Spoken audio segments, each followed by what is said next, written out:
Hey girls, so I just wanted to pot up some paperwhites with you. I know it's a little late in the season here, but I've had this idea and I just wanted to try it. So figured I would show you how I think about potting up paperwhites. I am opening up this package of like pink metallic ornaments, and then I have these smaller ones, which are sort of a muted gold tone with different finishes. These are glass.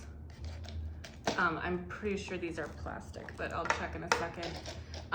So I wanted to use them as vase filler or like container filler. I have had the best success growing paperwhites with water rather than soil. The drainage gets really tricky. So paperwhites are just super easy. They you don't have to worry about, like with amaryllis, which is the other kind of really popular bulb that people are often growing in a container during the winter. Some of them will bloom faster if they're sort of pre-prepped by the nursery. And then the others just have a longer like window before they bloom. Paperwhites grow pretty quickly. Like, you don't have to stress too much about like, is this gonna work or is it not? Like, they're gonna work and they're gonna be beautiful. So I've got two different containers here that I just wanted to show you. This one, this kind of thing I really recommend. This is a flower vase. I think it's one of those kind of standard things that you would get in like a very typical like flower shop delivery situation. So you or somebody you know or a neighbor probably has at least one of these just hanging around in the house. Otherwise, I do see them all of the time in thrift stores. So I like this height. I like the circumference on this for a paperwhite. What you're really looking for is something that's just like slightly bigger than the diameter of the bulb. So you want to give it about an inch space all around. So this will be perfect.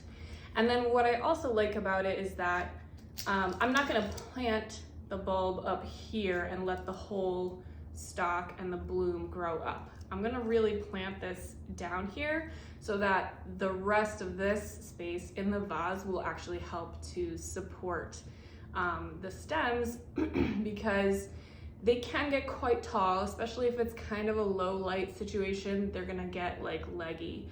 And I mean, they're fairly tall anyways. So just having that support, then you don't have to kind of figure out like, oh, I need to stake this now. But I have seen folks use like pussy willow branches or, you know, any other like twig from your yard or foraged twig. So that's probably the best solution that I've seen, and it does look nice if you have access to that. This one I'm just gonna show you for like size purposes. This has a drainage hole, so it's not actually gonna work for this planting method, but just to show you, like, this would work well with soil, and you could top it with pebbles or moss, and it's kind of a cool look also. It's just a different look, and you will get to see in both methods, like you would get to see the roots growing through, which is kind of nice for a really like rustic earthy look. But I want to try this with these ornaments, so let's see how we can place these so that there's kind of a balance of the colors and sizes. I don't want to get too many of these big ones. The bulbs do kind of shed outer layers like and onion, which is fine. You just don't want to strip it all the way back to white. You want to leave it protected with like at least one layer of that brown skin. And they do curve a lot like before you plant them, which is fine. They will straighten out, so don't stress. What you could, so let's try just a few of those, and I'm gonna split these up. So maybe like one of those right now. And we'll try to just get a mix.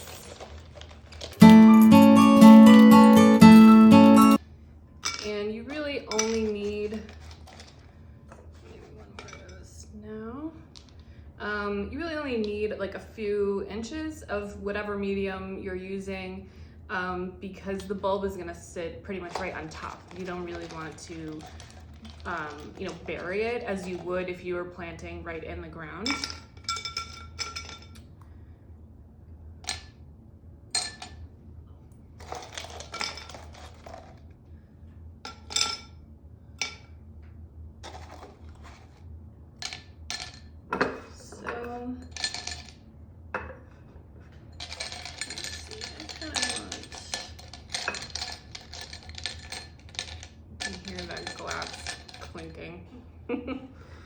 All right, that might be the best we can do under the circumstances. I'm not sure if I can get that to settle any better, but just a mix. What inspired me about this was, you know, I have seen people pop them up into various containers and then maybe like top it with some moss or maybe some other greenery, and then kind of just like plant, meaning place, a little like a shiny, you know, bauble ornaments like just on the top to kind of just give it a little sparkle, something a little bit festive. But then I've also seen people planting them in like vintage or antique, like silver plate vessels, you know, bowls, or even like a nice, you know, bucket, champagne bucket, which I don't know what it is, something about the paper whites with the white blossoms and then the silver is just so gorgeous to me. So this is kind of halfway in between there. You get like the glossiness of the glass, and then the shine of the ornaments, and then we'll have this beautiful flower coming up. So let's just see how these are gonna work to sit in here. So the idea being, you know, this is not soil.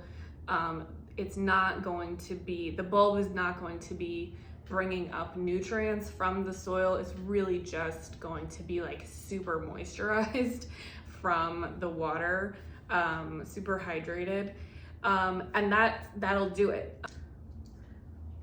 Because it is water, we don't want them really sitting in the water. We don't want them too saturated.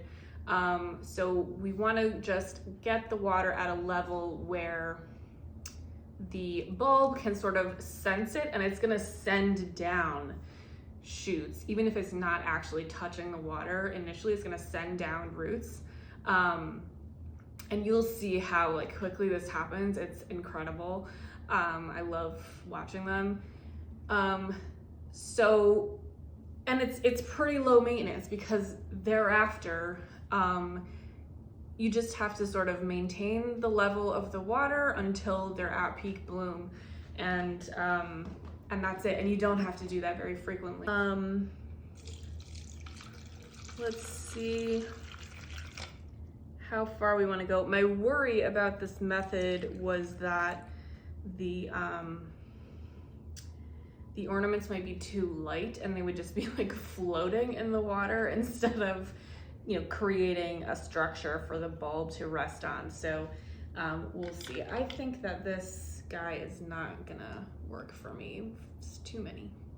I want a little bit of a depression for the bulb to sit on. So they're starting to float, I think. So I don't want to add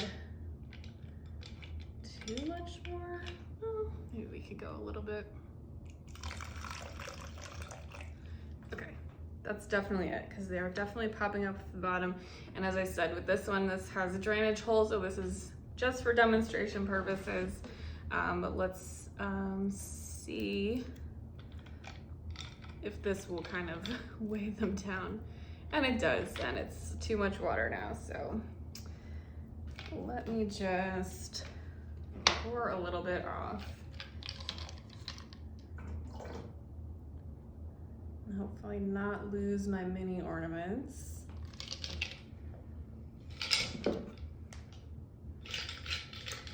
I am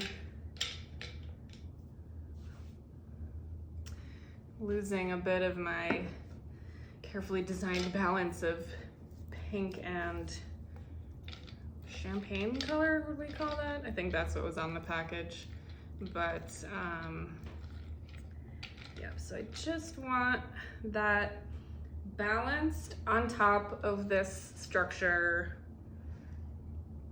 so that if you look really carefully, like the foot of the bulb, the base of the bulb is not actually touching the water line. So that's perfect. If you are using a different medium that behaves better than these floating ornaments, you'll be able to like get that space a bit closer. You don't want it to really be touching and sitting in the water, because it will just rot.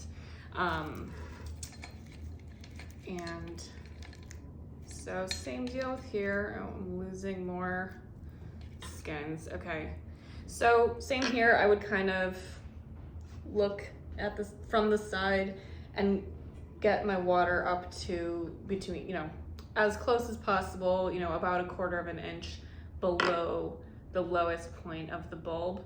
And that's it. That's absolutely it. This is going to sense all that juicy hydration waiting underneath there, and probably within a couple of days, I'll see some white roots creeping down. I'll keep an eye on the water level to make sure that it's staying close, you know, the roots are not drying out. And I'm gonna wait until the growth point is a couple of inches tall before I then put it into as bright a source of sunlight as I can. I also have grown them under grow lights in my kitchen. That works really well, as long as your grow light has enough space for the stems to grow up, because they can be quite tall. I've had some that have been, you know, 2 feet. So it just depends. So this one, because it's not that tall, you can see that the growth point is right at the rim of this container. So this one I would need to stake. You probably want them to be at least 18 inches. And you would just slide them in at the edges of the container. So they kind of stay upright. You could wrap a ribbon around, that would look lovely, so that it's creating a sort of a cage around the stem and the stakes and holding everything up, just like, you know, you might do with tomatoes. You're staking your tomatoes. I also have used like I've had hair clips where like a few or 1 or 2 of the prongs breaks, but it's kind of the perfect size to carefully like hold the stem with the stake and not be too tight and squish it. So just another, you know, trying to solve the problem in a creative way without having to go and like order a lot of specialty tools and materials. So so that's it. Again, you could use you know, pebbles, you could use larger rocks. Someone was just showing me theirs with like broken pieces of china, which was really lovely, kind of a shabby chic look. You could also do it in soil, which is a bit of a different method. You have to be very careful with the watering on that as well, because it can get very soggy very quickly and it's hard to monitor. So just proceed with caution on that. And you know, be creative about the kinds of vessels you're using. Vintage is great. You know, any kind of like repurposed glass vessel from the thrift store. If you have a bowl shaped thing, you can really pack them in. They don't need space. So you just create your surface with your pebbles or whatever material you're using, and you can line up, you know, as many bulbs will fit on the surface there, and you'll just have like a profusion of gorgeous paper whites. So some ideas to try. Just wanted to show you this. I will post this video on social, and then once we start getting some growth and some blooms, I'll post some follow-ups. If you have any questions, just reach out, and I would love to see, if you try this, you know, what sort of creative materials are you using and repurposing to plant your paper whites. Thanks for watching.